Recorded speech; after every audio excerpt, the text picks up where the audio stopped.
नमस्कार। प्रधानमंत्री नरेंद्र मोदी फ्रांस की यात्रा को पूरी कर अब अमेरिका के लिए रवाना हो चुके हैं और उनकी इस अमेरिका यात्रा पर पूरे देश की और मैं कहूँगा कि पूरी दुनिया की नज़र लगी हुई है। इस टॉपिक पर जाने से पहले जो लोग इस चैनल को पहली बार देख रहे हैं वो कृपया इसे लाइक करें, सब्सक्राइब करें और शेयर करें। देखिए, पूरी दुनिया की नज़र क्यों है प्रधानमंत्री की यात्रा पर, ये हम पहले बताते हैं। वो इसलिए नज़र है क्योंकि प्रधानमंत्री नरेंद्र मोदी दुनिया के चौथे राष्ट्राध्यक्ष हैं जिनको ट्रंप प्रशासन ने तुरंत बाद, शपथ लेने के तुरंत बाद बुलाया है। यानी 4 शीर्ष नेताओं में प्रधानमंत्री नरेंद्र मोदी भी हैं जिनको ट्रंप ने सत्ता संभालने के तुरंत बाद अमेरिका आने का न्योता दिया है, जबकि दुनिया के तमाम राष्ट्राध्यक्ष कतार में लगे हुए हैं। तो इसलिए पूरी दुनिया की भी इस पर नज़र है और दूसरे देशों की भी नज़र है कि आखिर इस यात्रा के दौरान क्या होता है, कैसे भारत और अमेरिका के जो रणनीतिक संबंध हैं जो पहले से ही मजबूत हैं और जो सत्ता में परिवर्तन के बाद जिनको लेकर कई तरह की बातें की जा रही थी, और वो उन संबंधों में क्या बदलाव आता है, उन संबंधों को आगे बढ़ाने की दिशा में क्या काम होता है। और नज़र इसलिए भी है क्योंकि ट्रंप शासन के 1 महीने के कार्यकाल में, अभी मैं कहूँगा 1 महीना भी पूरा नहीं है, 20 जनवरी को उन्होंने शपथ ली थी और अभी 12 जनवरी है, तो उनके जो शपथ लेते उन्होंने एक के बाद धड़ाधड़ फैसले लिए। उन फैसलों से पूरी दुनिया में हड़कंप मचा हुआ है। भारत के, उन्हें जो अवैध रूप से भारतीय लोग रह रहे हैं उनको भी वापस भेजा। टैरिफ लगाने की बात कर रहे हैं कि कई देशों के उत्पादों पर हम टैरिफ लगाएंगे। तो इस प्रकार से जिस प्रकार पूरी दुनिया में उनके फैसलों से हड़कंप मचा है, उसको लेके पूरी दुनिया में यह है कि अब भारत के प्रधानमंत्री नरेंद्र मोदी जा रहे हैं। भारत एक बड़ा देश है और प्रधानमंत्री नरेंद्र मोदी के कार्यकाल में, पिछले 10 सालों के कार्यकाल में भारत की दुनिया के तमाम देशों के साथ जो कूटनीतिक रिश्ते हैं वो मजबूत हुए हैं। ऐसे में पूरी दुनिया ये देखना चाह रही है कि आखिर इस यात्रा में क्या होता है। तो ये दुनिया की नज़र से है, लेकिन अगर हम भारत की नज़र से कहें तो भारत के लिए 2 मुद्दे इसमें बेहद महत्वपूर्ण हैं। पहला मुद्दा ये इसमें है कि मैं राजनीतिक मुद्दों की बात कर रहा हूँ, वैसे विषय तो राजकीय विषय बहुत सारे हैं, लेकिन राजनीतिक रूप से 2 विषय इसमें प्रधानमंत्री नरेंद्र मोदी के सामने हैं, भारत के सामने हैं। पहला विषय ये था कि अपोजिशन ने, विपक्ष के नेता राहुल गांधी ने संसद में बाकायदा ये आरोप लगाया था कि ट्रंप प्रशासन ने प्रधानमंत्री मोदी को शपथ ग्रहण समारोह में शामिल होने के लिए न्योता नहीं भेजा। उसके जवाब में सरकार की तरफ से कहा गया था कि उसमें विदेश मंत्री न्योता आया था, उसमें विदेश मंत्री जाते हैं और आमतौर पर ऐसे कार्यक्रमों प्रधानमंत्री नहीं जाते हैं। तो बहरहाल एक जो ये विपक्ष की तरफ से ये फैलाने की कोशिश की गई कि अमेरिका ने शपथ ग्रहण समारोह किया, उसमें चीन के राष्ट्रपति को तो आमंत्रित किया लेकिन भारत के प्रधानमंत्री को आमंत्रित नहीं किया। विपक्ष जो इस बात को फैला रहा था, उस बात को इस यात्रा ने काउंटर कर दिया है, क्योंकि जो शपथ ग्रहण समारोह का कार्यक्रम होता है वो तो एक सिंपल कार्यक्रम होता है, एक शपथ ग्रहण का एक जलसा होता है। लेकिन जैसा कि मैंने बताया कि मोदी चौथे राष्ट्राध्यक्ष हैं जिनको ट्रंप प्रशासन ने शपथ लेने के तुरंत बाद आमंत्रित किया है। तो इस आमंत्रण से, इस यात्रा से, ये विपक्ष का जो ये नैरेटिव था कि भारत के प्रधानमंत्री नरेंद्र मोदी को आमंत्रित नहीं किया शपथ ग्रहण समारोह में, उनकी इंपॉर्टेंस अमेरिका में कम हो रही है, ये नैरेटिव एक तरह से खत्म हो गया। पहली बात तो ये है। दूसरी बात इसमें यह है कि अमेरिका अवैध अप्रवासियों को अपने देश से हटा रहा है। सिर्फ भारत के नहीं, कहीं के भी अवैध लोग जो वहाँ पर रह रहे हैं, जो लोग अवैध रूप से वहाँ पर रह रहे हैं, जिनके पास वीज़ा नहीं है, बिना वीज़ा के अमेरिका में जो लोग रह रहे हैं या घुसपैठ करके वहाँ पहुँच गए हैं, उन लोगों को अमेरिका ने हटाने का अभियान शुरू कर रखा है।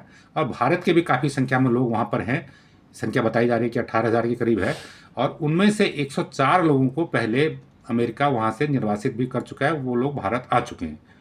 विवाद उन लोगों के निर्वासित करने पर नहीं है, विवाद इस बात पर है कि अमेरिका से उन्हें सैन्य विमान के जरिए लाया गया, जो कि पहले कभी नहीं हुआ, और उनको हथकड़ी और बेड़ियां पहना के लाया गया, जबकि वो ऐसे कोई क्रिमिनल नहीं थे। ये ज़रूर है कि वो अवैध रूप से वहाँ पर रह रहे थे, उनके बिना वीज़ा के रह रहे थे, लेकिन वो कोई ऐसा आपराधिक रिकॉर्ड नहीं था, उनका कोई अपराधी नहीं थे जो उनको इस तरह से प्लेन में भी हथकड़ी और बेड़ियों से जकड़ कर लाया जाए। ऐसा कोई गुनाह उनका नहीं था, ये भारत में कहा जा रहा है। और भारत में इस पर बड़ा राजनीतिक बवाल मचा है, संसद में भी बड़ा हंगामा हुआ था।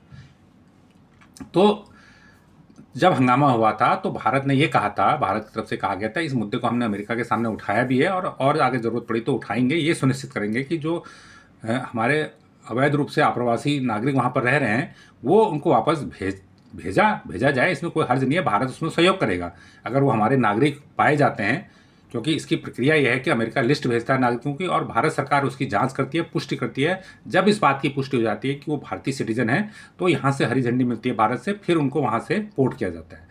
तो भारत सरकार ने कहा है कि हम ये सुनिश्चित करेंगे कि ऐसे नागरिकों के साथ कोई दुर्व्यवहार न हो यात्रा के दौरान, उनकी जो अमानवीय व्यवहार उनके साथ न हो, ये हम सुनिश्चित करेंगे। तो यही बात विपक्ष भी कह रहा है कि हाँ, आप अगर अवैध रूप से रह रहे हैं तो हम उनको ये तो नहीं कह सकते कि अमेरिका से कि आप उनको रहने दीजिए, लेकिन उनको जब वापस भेजने की प्रक्रिया हो, उनको सम्मानजनक तरीके से वापस आया जाए, ये भारत सरकार सुनिश्चित करना चाहता है। तो इसलिए ये माना जा रहा है कि प्रधानमंत्री नरेंद्र मोदी इस मुद्दे को वहाँ पर ट्रंप प्रशासन के सामने उठा सकते हैं कि आप उनको सम्मानजनक तरीके से भारत भेजिए, आप उनको सैन्य विमान से नहीं भेजिए, आप एक नॉर्मल फ्लाइट से भेजिए। और ये भी हो सकता है कि भारत ये कहे कि नहीं, हम अगर आपके पास कोई फ्लाइट की शॉर्टेज है तो भारत अपनी फ्लाइट भेज सकता है सैन्य विमान के भेजने के बजाय।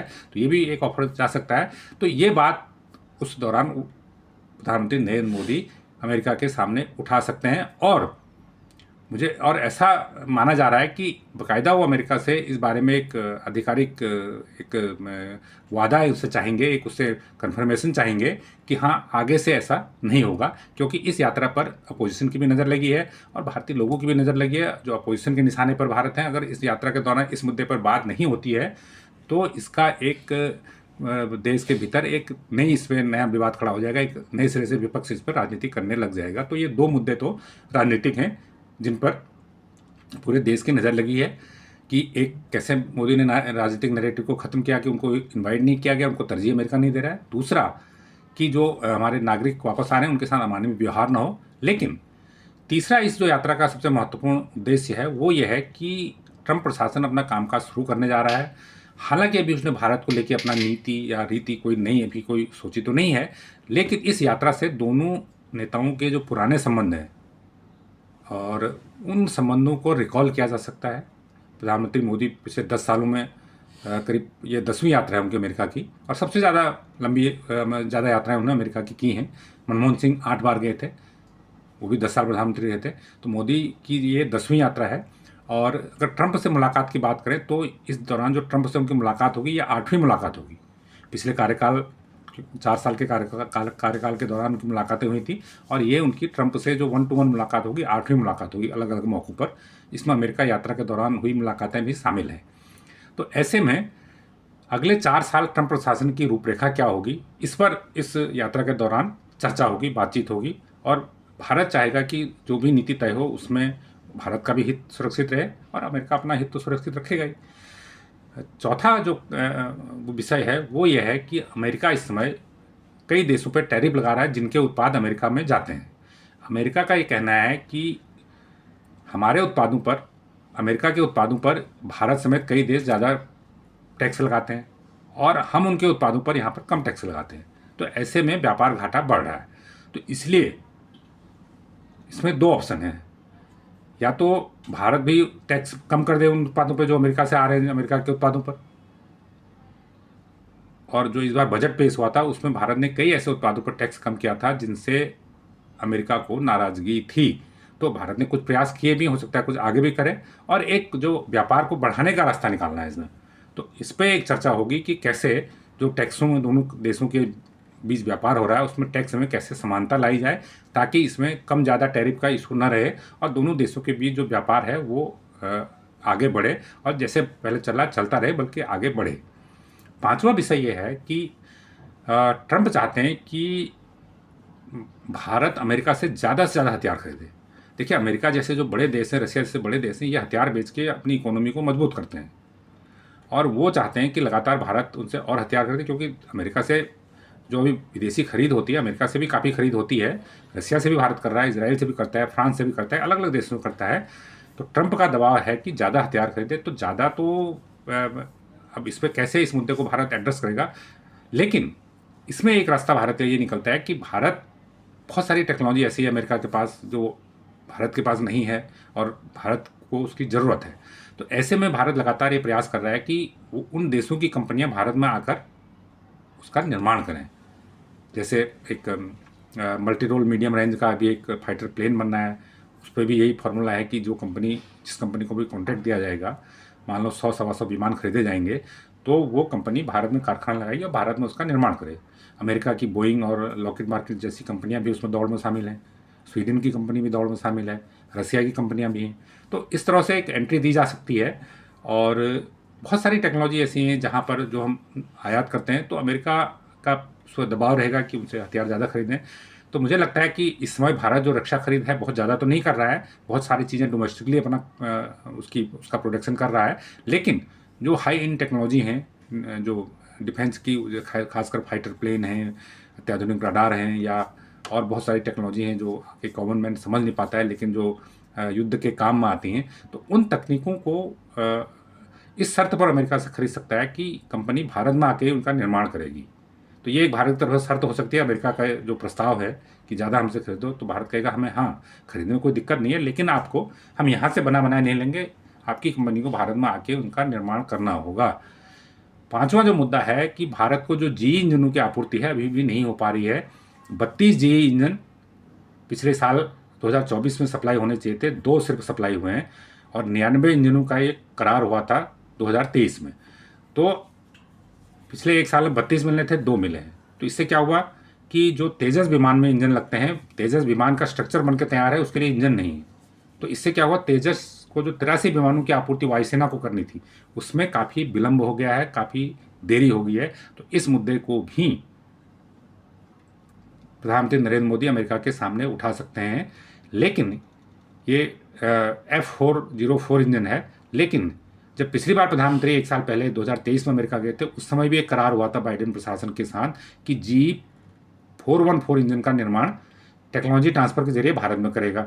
इस इंजन का निर्माण तेजस का जो नया वर्जन है, मार्क 2 है, उसमें होना है। तो उस पर अभी भी आगे कोई बात नहीं हुई, लेकिन माना जा रहा है कि इस यात्रा के दौरान शायद उस पर कोई बातचीत तय हो और ये तय हो कि कितने इंजन जी भारत में बनाएगा। लेकिन जी की सप्लाई पहले से ही डिले हो रही है, क्या वो आगे और कोई कॉन्ट्रैक्ट करने की स्थिति में है, ये भी देखना होगा कि इस दौरान क्या बातचीत होती है। 1-2 दिन में ये स्थिति साफ होगी। तो ये जानकारी आपको कैसी लगी हमें कमेंट करके ज़रूर बताएं। जो लोग इस चैनल को पहली बार देख रहे हैं वो इसको लाइक करें, सब्सक्राइब करें और शेयर भी करें। धन्यवाद।